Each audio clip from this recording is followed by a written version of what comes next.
Cynthia has been doing a lot. Cynthia Bailey has been doing a lot. She's had one of the best, busiest post-Housewives career. One of the best. I'm not saying she's had the best, but she's had one of the best. Like, I feel like the post-Housewives career that Cynthia is having is the post-Housewives career Lanithia Leakes should have had, right? But now we know that Mike Hill and Cynthia Bailey, their divorce is finalized. She has moved back to Lake Bailey in Atlanta, full time at this point. And so I feel as though Cynthia feels as though that it's great for her soul and her spirit to stay busy.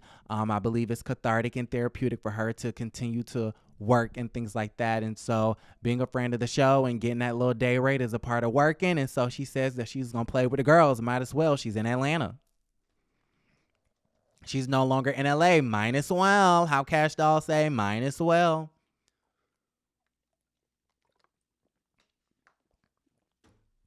So welcome back. We need to go ahead and welcome back Cynthia Bailey into the fold, child. Okay, now, if we can only get Lanithia Leakes, Phaedra High Class Parks, and Portia, the Miss Guabadia Williams, Mrs. Guabadia.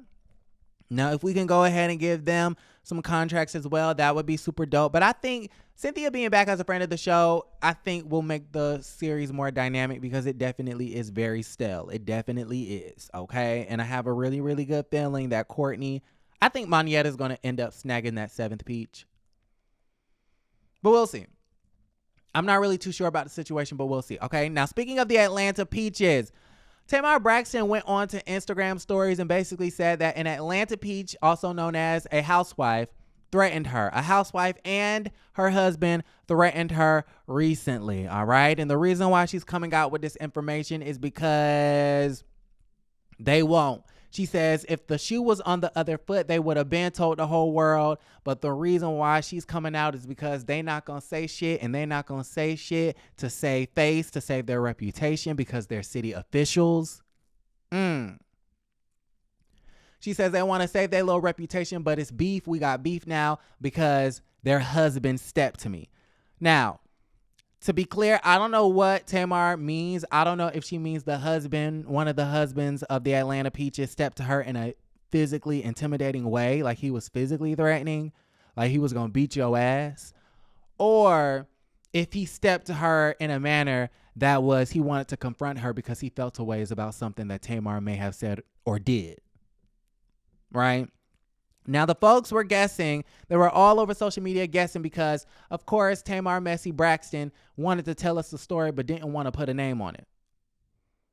And I can't stand people who do that. Like, if you're going to tell the story, put a name on it. Put a name on the story. Like, how you going to tell us something and then you can't tell us no names? Or at least give us more details so we can, make more educated guesses. But the only detail she gave us was the fact that they are quote unquote city officials. So the fans came out and basically are guessing that it's Eva Marcille and her husband, Michael Sterling, because Michael Sterling is allegedly a city official, which I did not know. Now, I was aware that I know Michael Sterling is a lawyer. I know he currently has a case with this bird watcher woman who claims that this bird watcher man sexually assaulted her. And I know picked up her case. So I always thought that he was doing a private practice. All right. His office is right up the street. So I didn't know he was in public office. I didn't know he was a public servant. Now, allegedly, according to the blog Boss Up, they're saying that Michael Sterling is a senior advisor to the mayor, who is Andre Dickens, but I don't know how true that is. That might be true. They're also saying that he's a federal prosecutor. I don't know how true that is. Okay. Can you be a federal prosecutor and have a private practice at the same time? I don't know how that works. So I don't know if that's completely the truth. Maybe he was a federal prosecutor. I don't know. But listen, they're saying Eva Marcille and Michael Sterling. I don't know what issue Eva Marcille would have with Tamar Braxton. I don't know. Like, that doesn't really make a lot of sense to me. So the only thing that could possibly, fit that description is the city official thing. But we also do know that Todd and Kandi are Mr. and Miss Atlanta, Mr. and Mrs. Atlanta. Okay, so maybe that's what she meant. Maybe she meant city officials in like a shady, like non-literal way. I mean, Kandi Burruss do run Atlanta. I mean, it is true. All the way from Cascade, child. Okay. And so there's a rumor that's going out there where they're saying that Todd Tucker basically confronted Tamar Braxton at an escape show. And he was upset at the fact, or they've been upset. Kandi and Todd allegedly have been upset at that Dish Nation interview where Tamar Braxton basically sided with Carlos King instead of Tamar, or instead of Kandi, right? And that whole debacle. And so what the tea is, allegedly, is that Kandi Burruss Tucker has been behind the scenes stopping bags like the TSA. The tea is that Kandi Burruss Tucker is barring Tamar Braxton from playing gigs or shows. Well, they say shows. I don't know if they mean like musical gigs or if they mean reality television shows. Now, we do know Tamar Braxton just signed on to do a Peacock show where she's finding love with Evelyn Lozada and Nivea called The Queen's Court. So T.S. Madison might be getting a cute check for, the trademark licensing or something like that. Shout out to T.S. Madison. She's going to be on Housewives of Atlanta as well. RuPaul's Drag Race as well, okay? She was just on the Beyonce album. So listen, T.S. Madison is doing the damn thing and she's getting the checks from everybody and everywhere. But they're saying that Todd Tucker and Kandi Burruss Tucker has been stopping Tamar's bag. They were upset with her at an escape show. They done barred her from performing, something like that. They didn't like what she said on Dish Nation and all of that stuff, right?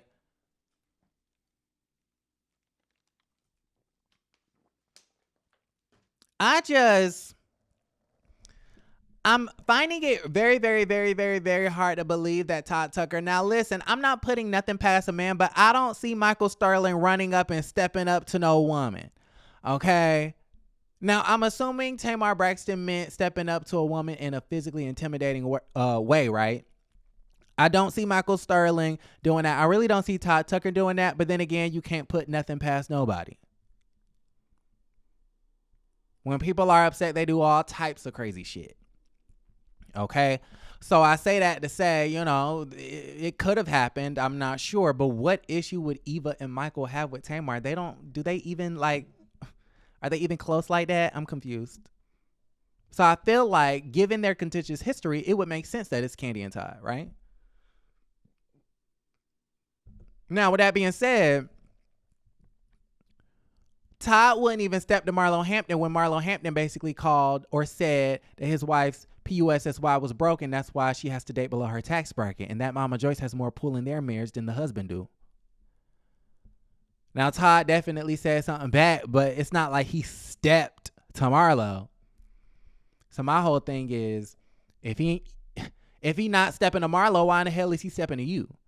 But again, you can't put nothing past anybody, and maybe he's, stepping to Tamar Braxton and being aggressive off camera. I mean, who knows?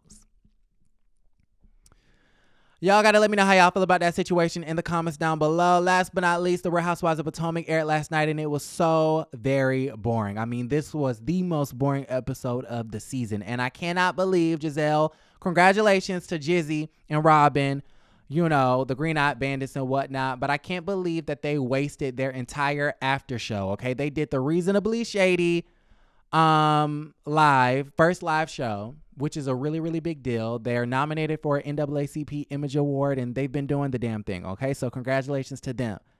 But I can't believe they wasted their celebratory night on trying to figure out whether Jacqueline and Mia didn't have sex with Gordon at the same damn time. Why do you care, Jizzy? Like, Jizzy, are you that desperate? Are you that nosy? Are you that much of a producer plant? Are you trying to deflect from your 3 boyfriends up there in DC that damn bad to where you are concerned about Jacqueline and Mia's PUSSIEs? Is it IEs or PUSSYSs? What is the P word in plural form? You are so concerned with they wops, sweetie. Like, this is supposed to be your big night. You're supposed to be celebrating your first live show. I'm confused at the situation. All right. Instead of worrying about what Jacqueline and what Mia is doing with Gordon and who bought a Porsche, why don't you kind of like lay off of Chris Bassett?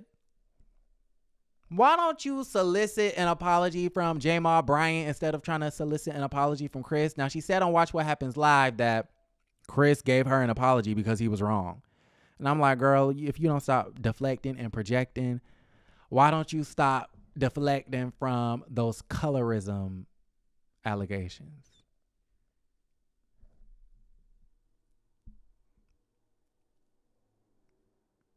What I can respect about Ashley is that she came onto social media and addressed this colorism issue just straight on, full stop.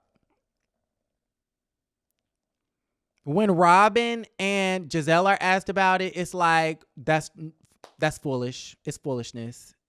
Next question. We're not going to dignify that with an answer. Why not, sis? Talk about it. I mean, you're a former first lady.